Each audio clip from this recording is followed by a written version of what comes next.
las partes de lo que contiene el microscopio. Por ejemplo, tienen que saberse las diferentes partes, si tiene una base mecánica, si tiene una base óptica, etc. Y con eso me refiero a que la doctora le va a preguntar tal cual como está en su guía de la primera práctica. Si ahí dice que el condensador condensa la luz para permitir una mejor visibilidad, tienen que poner eso. Si después dice, por ejemplo, que el tornillo micrométrico le da el enfoque, está mal, porque ahí en la guía dice que da más precisión. Tienen que utilizar en la primera práctica lo que es microscopía, todo lo que dice la guía. Así que no es como les enseñe eso porque tienen que memorizarlo. Vámonos con la segunda práctica, que es examen directo. Cuando vimos lo que era examen directo, dijimos que era la observación directa ¿entre qué? Entre el porta y el curoobjeto, ¿no ves? Nosotros, ¿qué teníamos aquí? Teníamos nuestro porta, nuestro sedimento de orina y encima teníamos un cubre. Y eso nosotros lo llevamos a ver en el microscopio. ¿Y cuál es la función? ¿Para qué nosotros hacemos el examen directo? Para hacer un diagnóstico rápido. Por ejemplo, nosotros tenemos que sospechar de una infección cuando vemos ¿qué en el examen directo? Cuando nosotros vemos leucocitos, más de 10 por campo, que la doctora siempre repite eso, entonces nosotros estamos sospechando de una infección. En este caso, de una infección bacteriana. Así que no se van a olvidar eso. ¿Para qué hacemos el examen directo? Para hacer un diagnóstico rápido, para diagnosticar una infección. Si nosotros vemos aquí que está llenito de leucocitos por cada campo, entonces nosotros decimos, nuestro paciente está pasando por un proceso infeccioso. Tenemos que averiguar qué es lo que le está causando la infección. Y para eso nosotros tenemos que observar en el microscopio en 10 y 40x. ¿Por qué no observamos en 100x? Porque es una muestra fresca, chicos, ¿ya? Nosotros, ¿qué utilizamos? Utilizamos la orina. La orina, ¿no ves? Y nosotros cuando le dimos solamente el sedimento, que vendría a ser esta deposición de acá. ¿Es sobrenadante? No. Y como es una muestra fresca, no pasó por alguna tinción, tampoco lo fijamos como hacemos con las tinciones de grano, ¿ves? Que las llevamos al mechero para que no se laven. Como es una muestra fresca, nosotros solamente observamos en 10 y 40x.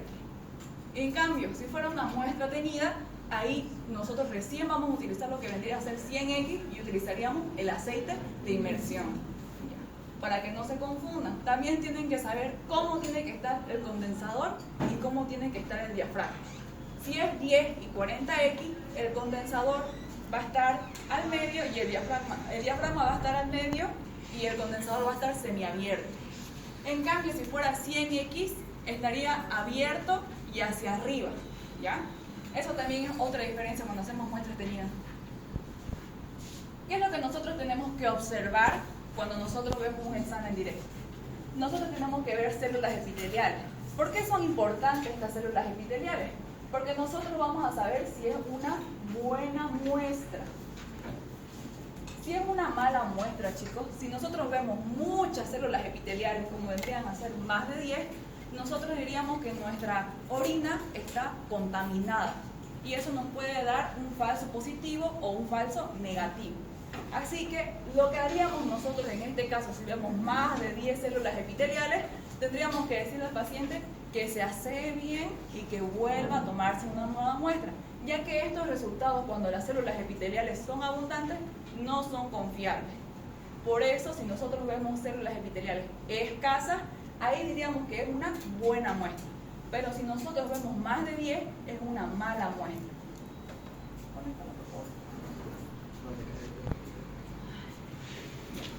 ¿Qué otra cosa más tenemos que ver? También tenemos que ver los leucocitos.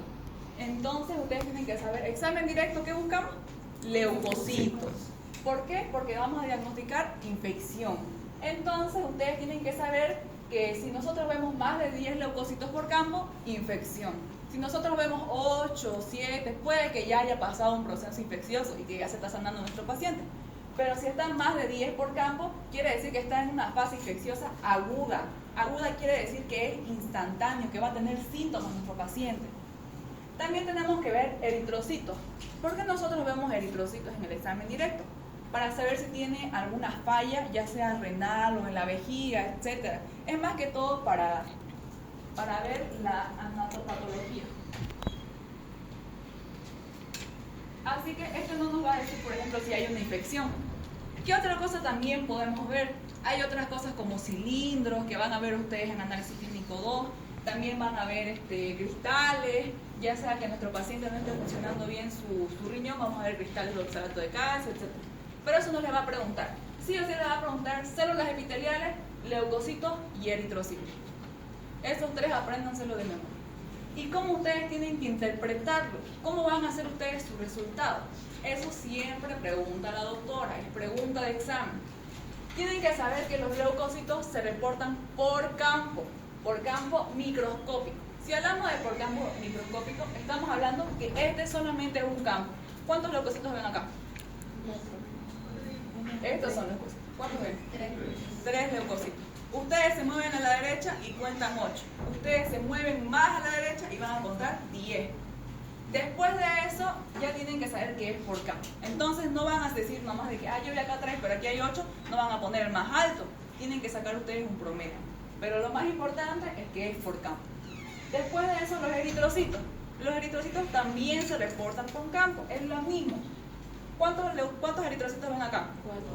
4. ¿Ven? Entonces ustedes tienen que poner 4 por campo microscópico. Si vieron 10 por campo microscópico. A eso nos referimos por campo microscópico, que ustedes tienen que revisar toda la placa, ¿ya? Y por último tenemos las células epiteliales.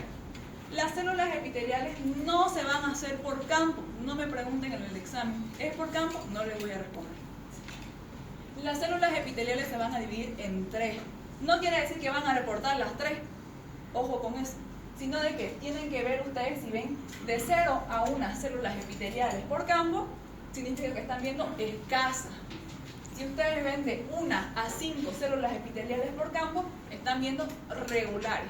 Y si ustedes ven más de 10 células por campo, entonces ya sabemos que es una mala muestra.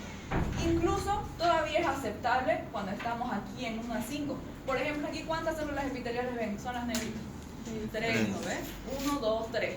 Entonces ustedes dicen, bueno, yo veo de 3 a 2 células epiteliales por campo. Entonces yo digo que son regulares. Incluso cuando es regular es una buena muestra todavía, es aceptable.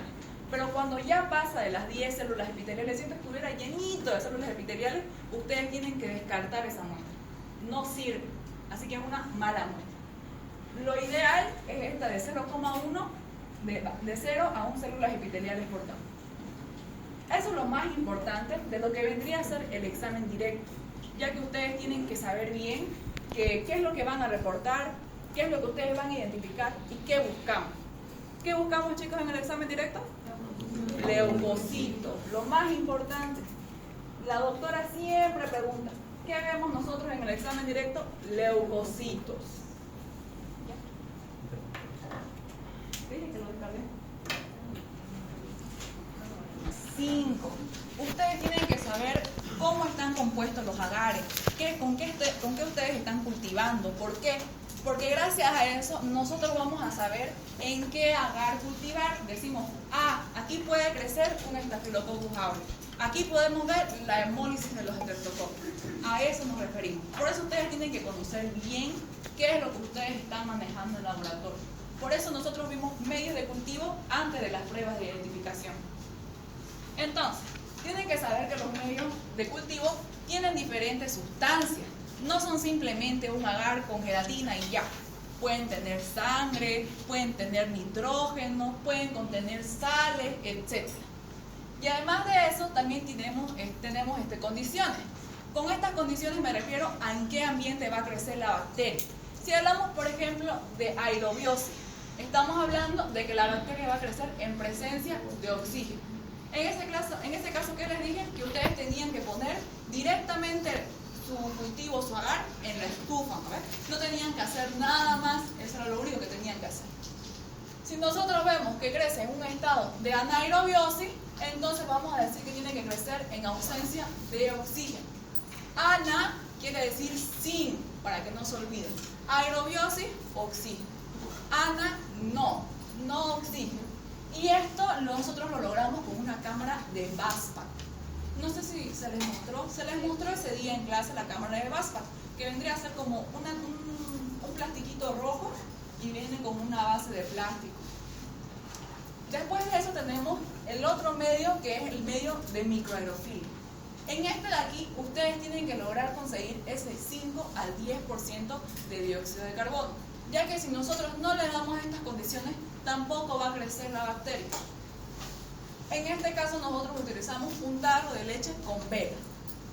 ¿Qué es lo que nosotros hicimos? Ustedes terminaron de hacer sus medios de cultivo, lo pusimos en el tarro de leche y les había dicho que nosotros tenemos un método mecánico, no automatizado.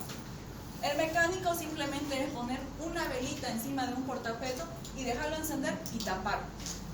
Esta velita lo que va a hacer es que va a consumir todo el oxígeno que hay aquí dentro y lo va a formar y va a conseguir que forme el dióxido de carbono. Y una vez llegue a esta concentración, se va a apagar automáticamente.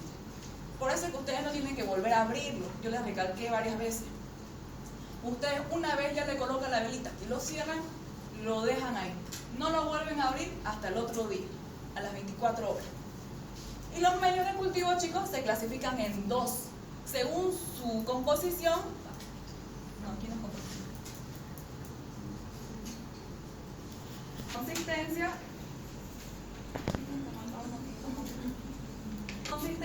y según su componente.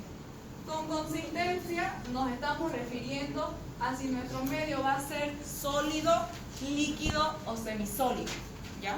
Si hablamos de consistencia, estamos hablando de que si va a contener un agente solidificante.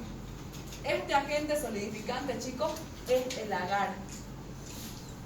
Si nosotros tenemos un medio sólido, se llama agar o agares. Por eso le decimos agar sangre al que está en placa Petri, ¿no? Agar maconque, agar chocolate, etc. Porque son sólidos. ¿Ustedes acaso cuando lo hicieron o lo partían se dieron cuenta que salía como gelatina, no? Es porque es sólido. Los líquidos, como son líquidos, van a tener la misma composición que lo que vendría a ser el sólido, a excepción de un componente, que este componente es el agar, el agente solidificante. Y eso lo que nos va a dar o nos va a permitir ver es que este sea líquido. Les mostré el caldo BHI, que cuando nosotros lo veíamos y lo agitábamos se podía mover todavía, no estaba sólido así como los agares en placa Petri, tampoco estaba sólido así como cuando les mostré la galería bioquímica, etc. Y por último tenemos los medios semisólidos, que estos también van a contener agar, pero en una concentración muy baja, al 0,03%. Esto lo que va a hacer es que nosotros podamos ver, por ejemplo, la motilidad de la bacteria. Vamos a poder ver si la bacteria va a tener fimbrios o si va a tener cilios, ¿ya? Cilios o fimbrios, lo mismo. Entonces, para eso utilizamos los semisólidos. Los líquidos, más que todo, lo utilizamos para que nosotros hagamos, por ejemplo, pruebas de investigación, ya que aquí en los líquidos nosotros no vamos a poder ver colonias, como nosotros lo vemos en el agar, ¿no? En el agar, ¿nosotros qué hacemos? Tratamos de aislar a la bacteria para que tengamos las colonias aisladas. En el líquido, nosotros no vamos a tener así las colonias, no las vamos a poder ver, pero vamos a saber que hay crecimiento. ¿Por qué? Porque hay turbidez. Aquí porque hay turbidez. Y en este de aquí, que es el semisólido, vamos a ver que hay motilidad, porque ustedes hicieron en el cloruro de sodio, hicieron la prueba que era un semisólido, y ustedes ¿qué hicieron? Pincharon, ¿no ves? También para ver la motilidad. Si tenía motilidad, si tenía fimbrios o cilios, ¿qué pasaba? No veían el pinchazo, ¿no ves? Pero si ustedes veían el pinchazo el otro día, entonces era negativo. La otra composición, que es por sus componentes. Por sus componentes nos referimos a qué va a contener el agar. Si va a tener algún nutriente enriquecedor, si va a tener un indicador, si va a tener un inhibidor para que crezcan otras bacterias. Si hablamos de un medio común, así tal cual, como dice la palabra, va a crecer cualquier microorganismo, no va a ser específico. Aquí pueden crecer hongos, pueden crecer bacterias, etc. Por eso no es específico. Nosotros no utilizamos medios comunes, porque nosotros ¿qué queremos aislar? Bacterias. Entonces por eso no utilizamos esto. Luego tenemos los medios enriquecidos. Estos medios enriquecidos, chicos, van a contener sustancias que prolifere o que ayude a que crezcan las bacterias. Un ejemplo claro de esto es el agar sangre. También tenemos el agar chocolate. ¿Y qué contiene el agar sangre? Sangre. Sangre. ¿Qué contiene el agar chocolate? Sal. No, no contiene chocolate. El agar chocolate, ¿qué contenía? Contenía sangre hemolizada.